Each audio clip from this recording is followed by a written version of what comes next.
Vamos a hablar de los principios generales de alimentación. La alimentación, ante todo, debe ser natural y sencilla. Significa que lo que la naturaleza ha acumulado en las plantas y animales debe ser modificado lo mínimo posible. Ha de ser variada. Variada, tiene que haber un equilibrio entre todos los principios nutritivos, entre las proteínas, las grasas, los hidratos de carbono, tiene que haber sales minerales y tiene que haber vitaminas también. Debe ser moderada. El cuerpo humano es incapaz de asimilar la enorme cantidad de alimentos que le damos. Muchas personas creen que por comer mucho tendrán más energía y más fuerza y más fortaleza física. Sin embargo, a veces es lo contrario, puesto que un organismo sobrecargado fatiga el sistema y debilita y lentece los procesos digestivos. Muchas enfermedades tenemos que saber que son causa de un exceso de comida, o sea, sobre todo importante la alimentación moderada.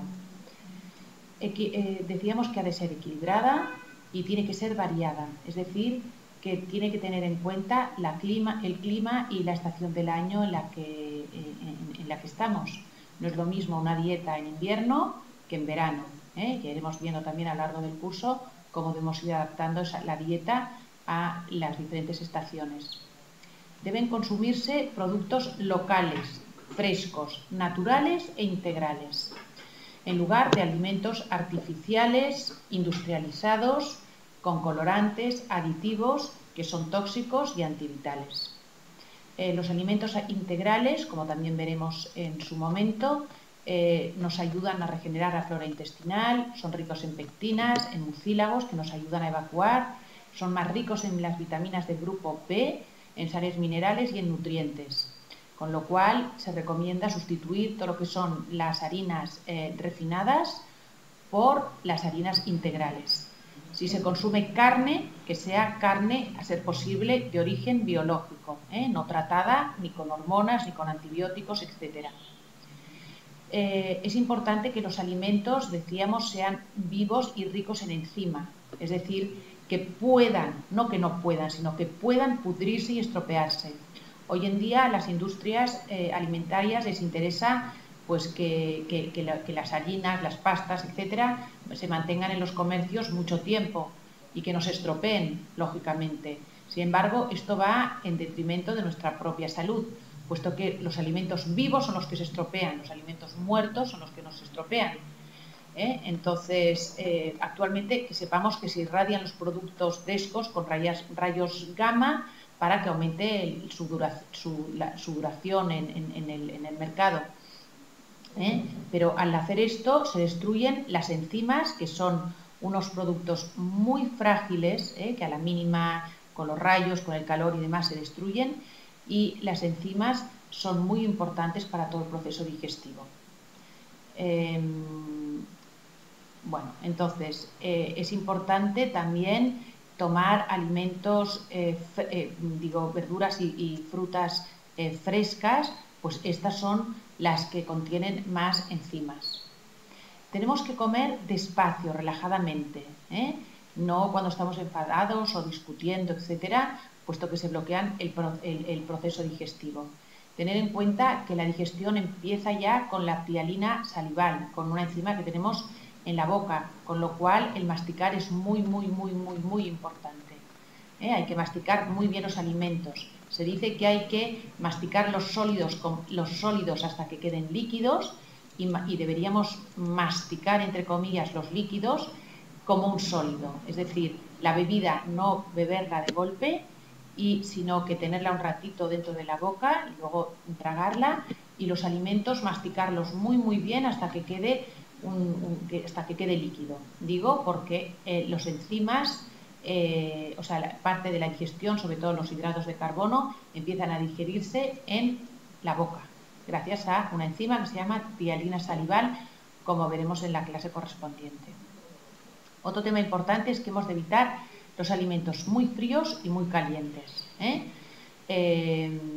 Los alimentos fríos y muy calientes, de temperatura También hablaremos en una clase posterior que los alimentos tienen en sí, su naturaleza intrínseca es fría o caliente, es decir, por ejemplo, las carnes son calientes de naturaleza, el ajo es caliente, el café es caliente, aunque la temperatura sea fría.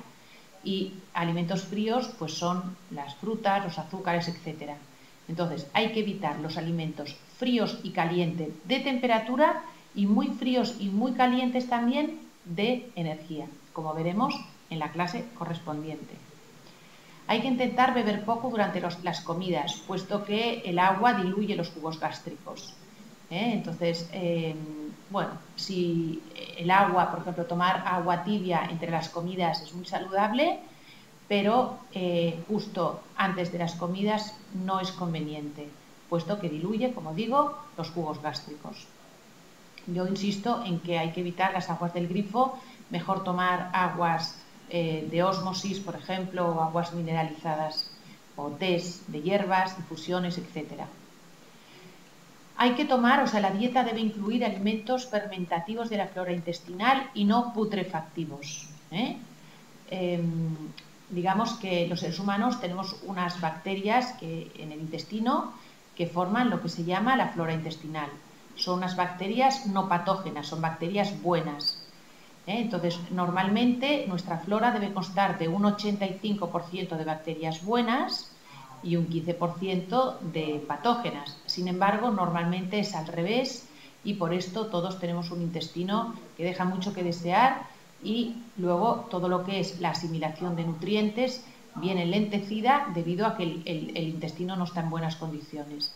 Entonces, para que la flora intestinal esté en condiciones, es muy importante tomar, vamos a ver, alimentos integrales, como decíamos, alimentos enzimáticos y evacuar cada día, que también hablaremos ahora cuando hablemos del intestino en los órganos de eliminación.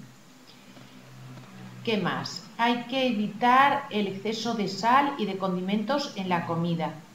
Sustituir la sal blanca refinada que se vende en los comercios, a ser posible, por sal de hierbas, como la sal, hay sales de hierbas que venden también en las dietéticas, o bien sal marina. No hay que abusar de la sal. Los alimentos ya de por sí ya tienen sal y normalmente nosotros los cargamos con más sal de la que debería añadirse. Necesitamos sales minerales, pero en cantidad moderada. La sal debe estar en cantidad moderada. Insisto, sustituir la sal cloruro sódico normal que se vende en las tiendas por sal marina, a ser posible, mucho más rica en oligoelementos del mar. Vamos a ver, sustituir parte del consumo de proteína animal por la proteína vegetal. Hoy en día en los comercios hay proteínas vegetales muy buenas a base de derivados de la soja que contaminan menos el sistema y provocan menos acidificación de la sangre y son menos tóxicas. Ya hablaremos también en la clase correspondiente. Sustituir los productos lácteos derivados de la vaca y que son muy ricos en grasas saturadas por leches vegetales que también hoy en día se encuentran en los comercios, como son la leche de avena, la leche de soja, la leche de arroz, etc. Más ricos en ácidos grasos insaturados y con unas moléculas de grasa mucho más digestibles que la leche de vaca. Sustituir las grasas saturadas, que son las grasas sólidas a temperatura ambiente, como son la mantequilla, la grasa de cerdo, etc., por las grasas insaturadas, que son líquidas a temperatura ambiente, como por ejemplo el aceite de oliva, el aceite de girasol, el aceite de sésamo, etc. Estos aceites insaturados deben tomarse para ir bien, se oxidan con mucha facilidad, con lo cual se recomienda guardarlos en la nevera. Y interesa que se tomen de primera presión en frío, porque si no se produce una destrucción de las vitaminas que contienen. Hay que intentar en la dieta evitar el exceso de consumo de alimentos acidificantes y productores de moco. como son las harinas refinadas, los azúcares, los lácteos, las proteínas animales. Evitar el consumo de azúcar y de sus derivados. El azúcar es el gran ladrón de las sales minerales del cuerpo. Tener en cuenta que un exceso de azúcar nos provoca, nos da de entrada una subida, un subidón de energía, pero tal como sube, baja. Con lo cual, si consumimos mucho azúcar, se va agotando las suprarrenales y aparece nerviosismo, irritabilidad y desmineralización, pues roba minerales importantes alcalinos del cuerpo. Intentar sustituir el azúcar blanco por un poquito de miel o por mermeladas, etc. Los niños que son hiperactivos deberían evitar el consumo de azúcar blanco y refinado. También hablaremos más adelante en detenimiento de este tema, pero quedaros con esto.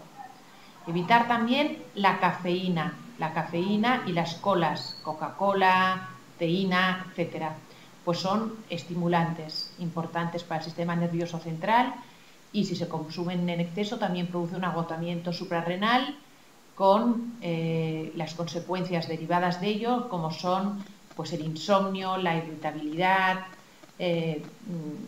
y sobre todo la pérdida de nutrientes alcalinos del cuerpo, que son muy importantes.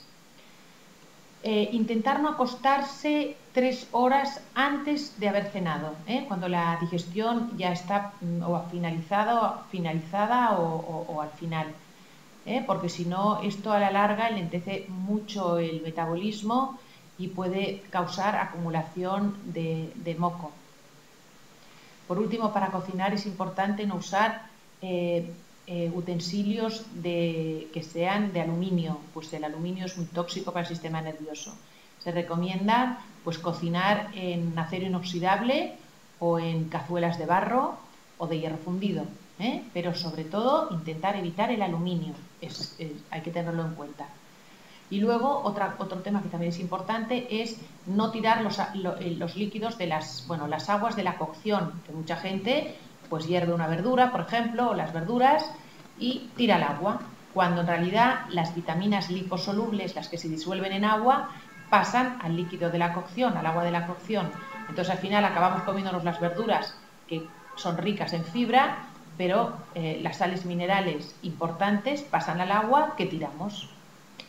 Bueno, yo creo que con estas generalidades hemos acabado el tema. Muchas gracias.